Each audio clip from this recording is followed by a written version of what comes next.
Hello everyone, my name is Maricar Revillo. I am diagnosed with stage 4 breast cancer with bone and liver mets. So, when I arrived here in Tree of Life, nakatungkod ako. As in, hindi ako nakakalakad mag-isa. And yung back pain ko is super 10/10. Then, since I have liver metastasis, yung tiyan ko, para siyang bloated na hindi. Para kang may kabag pero walang hangin, tapos in pain siya. So, during my stay here, with all the treatments na binigay po nila, especially yung hydrocolonics treatment, coffee enema treatment, medyo lumiit po yung tiyan ko. And I'm so happy. And yung natural diet, the healing diet, mga plant-based food na kinakain namin, malaking factor niya dun sa pagsigla nung katawan ko.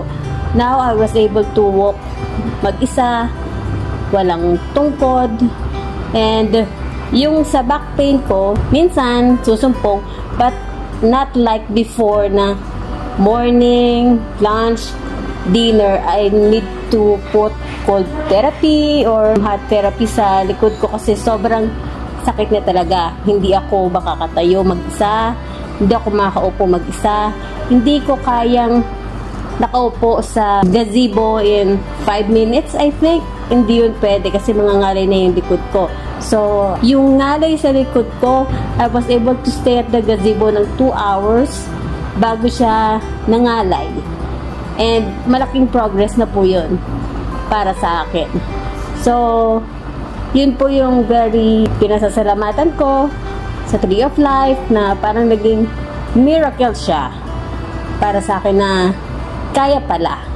So, paglabas ko po dito sa 10-day stay ko, didiretso ko lang yung diet.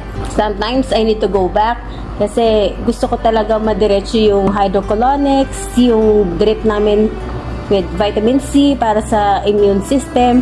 So, I need the Tree of Life. My experience here is very unforgettable.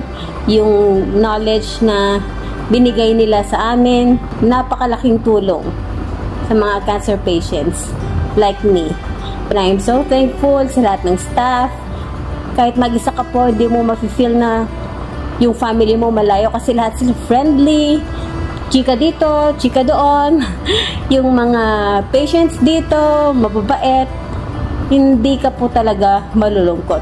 From the director hanggang sa tao sa kitchen, sa naglilinis ng room mo, lahat sila mababait. Thumbs up. And worthy yung binayad mo. Sabihin mo, ay, ang mahal-mahal na hindi.